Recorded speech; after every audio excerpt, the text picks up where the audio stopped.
Olá, eu sou Antônio Carlos Souza, Tom, sou psiquiatra clínico e sou psicodramatista.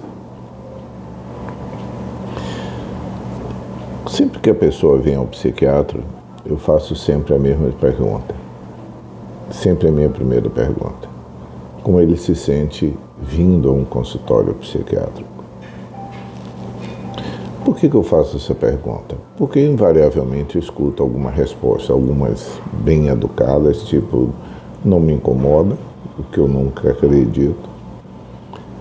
Outras dizendo, veja a que ponto eu cheguei, até psiquiatra eu estou vindo. Algumas outras, não, já tive muita resistência, eu tive muita resistência para vir. A mesma coisa quando eu vou prescrever uma medicação. Eu pergunto à pessoa como é que ela se sente com a ideia de tomar uma medicação psiquiátrica.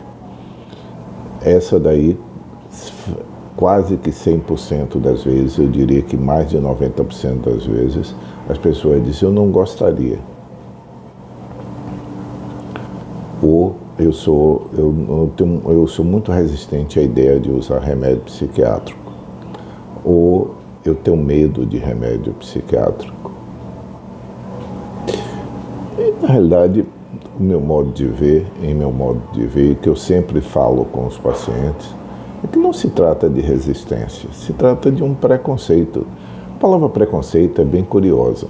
Normalmente a gente usa no sentido bem parcial, preconceituoso, no sentido de uma pessoa que tem determinados preconceitos específicos.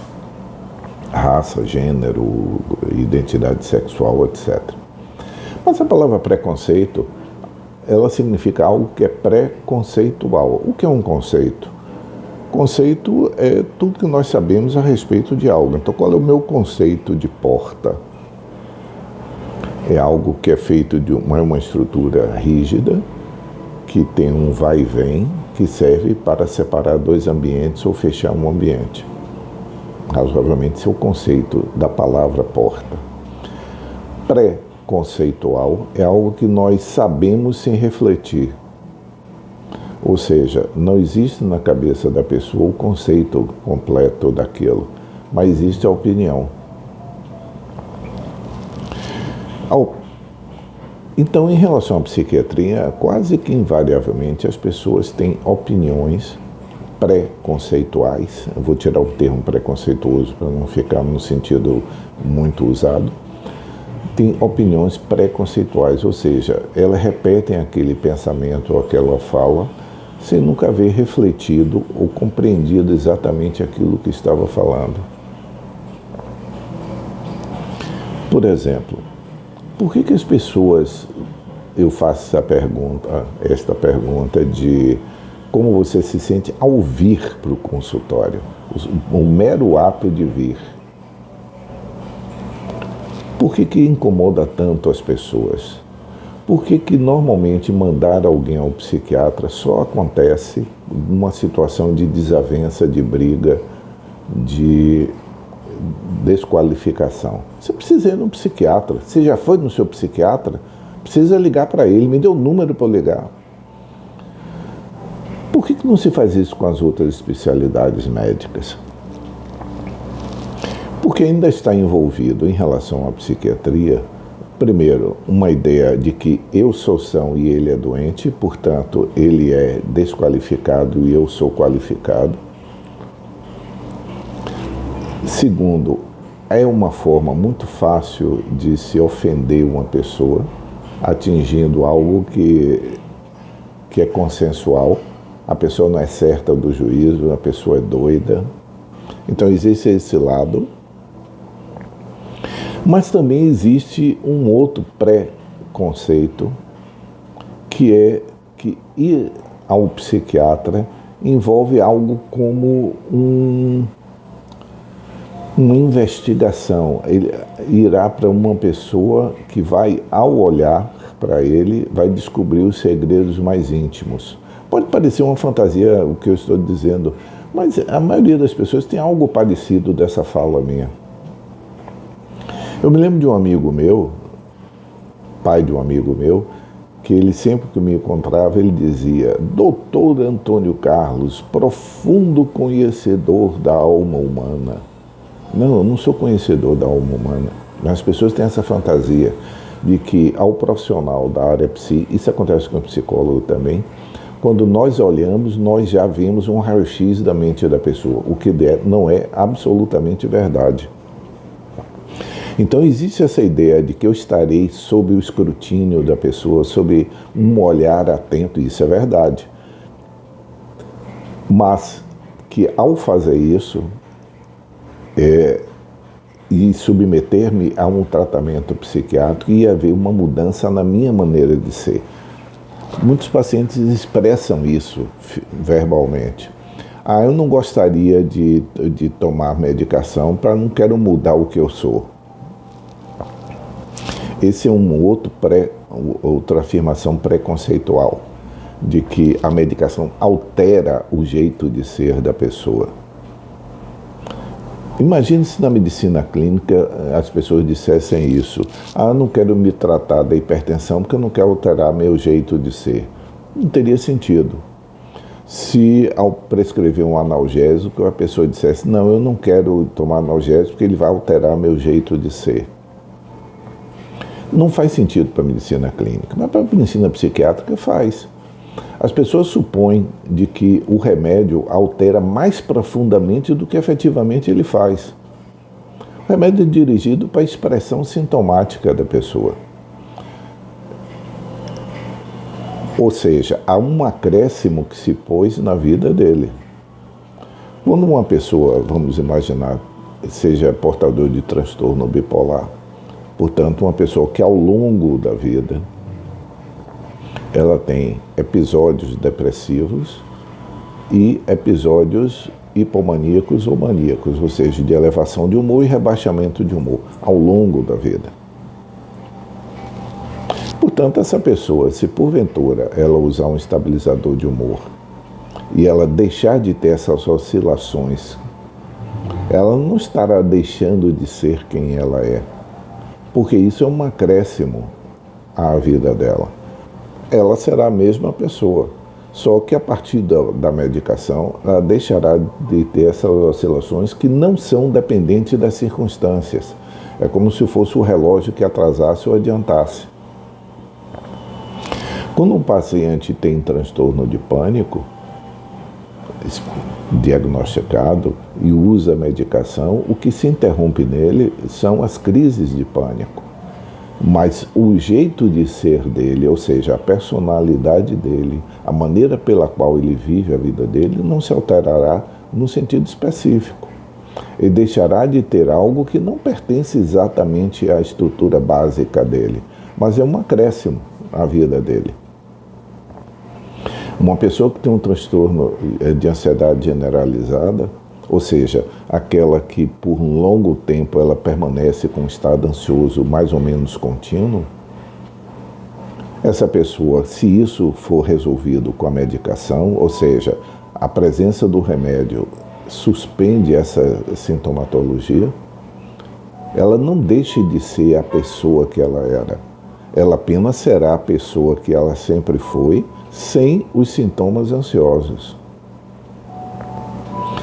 Então, o preconceito, a opinião preconceitual em relação à psiquiatria, de que é um profissional que o mero olhar já vai diagnosticar, absolutamente não é verdade.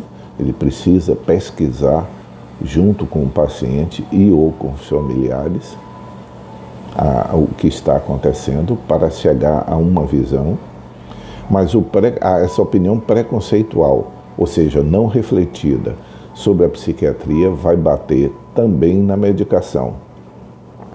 Reparem que em relação aos outros remédios, as pessoas não têm essa opinião.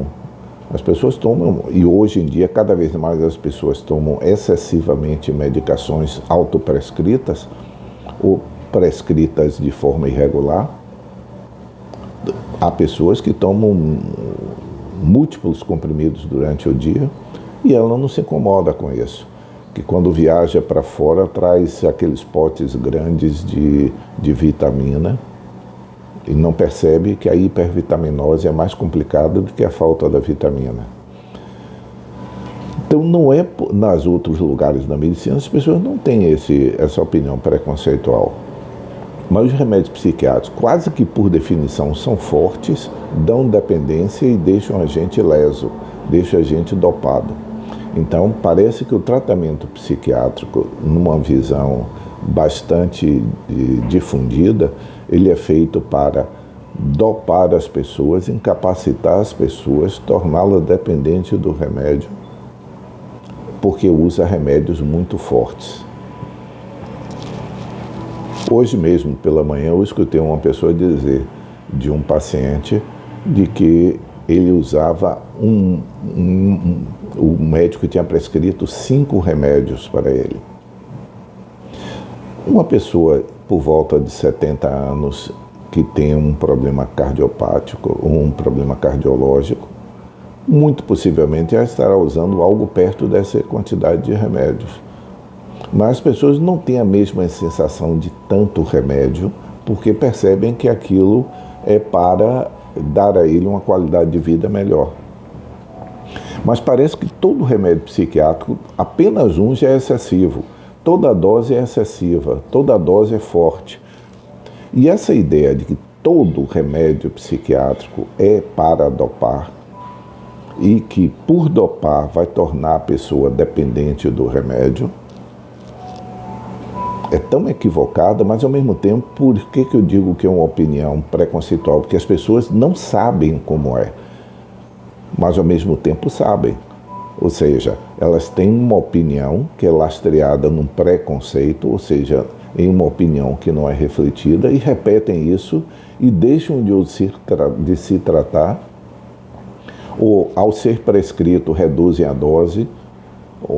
Esse remédio é muito forte, porque você não usa metade. Para que vai tomar isso, menina? Você precisa reagir, viaje. Esses conceitos, como eu costumo dizer, o senso comum não é bom senso em psiquiatria. Aquilo que é repetido numa linguagem não psiquiátrica de como se as pessoas devem se tratar é consensual. Vá se divertir, procure fazer um hobby, viaje, não esquente a cabeça. Você precisa se ajudar, é falta de amor para o próprio. Tudo isso, como se a pessoa sozinha tivesse que dar conta, e ir para o psiquiatra fosse um luxo, ou não diria nem um luxo, fosse algo que não precisa ser feito, faz com que as pessoas, ao se aproximar da psiquiatria, da medicação, e não é à toa que exatamente porque se nós não abordarmos isso, vem a falta de adesão ao tratamento. Então é o esquecimento de tomar regularmente, é o esquecimento de solicitar uma nova receita que terminou já o remédio há cerca de uma semana e a pessoa só pede uma semana após. É a irregularidade do acompanhamento. Todas essas coisas não traduzem resistência, traduzem uma ignorância a respeito dos objetivos do tratamento. O que é que se trata em psiquiatria e como se trata em psiquiatria, que é bem diferente do resto da medicina. A medicina tem, boa parte das coisas em medicina são similares à psiquiatria no sentido que são tratamentos, não são curáveis. A palavra cura é muito poucas vezes usada em medicina, talvez para doenças infecciosas, emergências cirúrgicas. Mas a maior parte das coisas em medicina como um todo são tratáveis. Em psiquiatria, todas. Então, prometer cura em psiquiatria é um equívoco, porque nós prometemos tratamento, ou seja, submeter a um controle. Ao a pessoa se tratar, a evolução do quadro dela melhora e se torna mais esperançosa. Uma pessoa de transtorno afetivo bipolar sem expectativa ou sem tratamento ela tem uma evolução pior. Em resumo, a reflexão de hoje é sobre opiniões preconceituais, que são opiniões não refletidas. Tchau.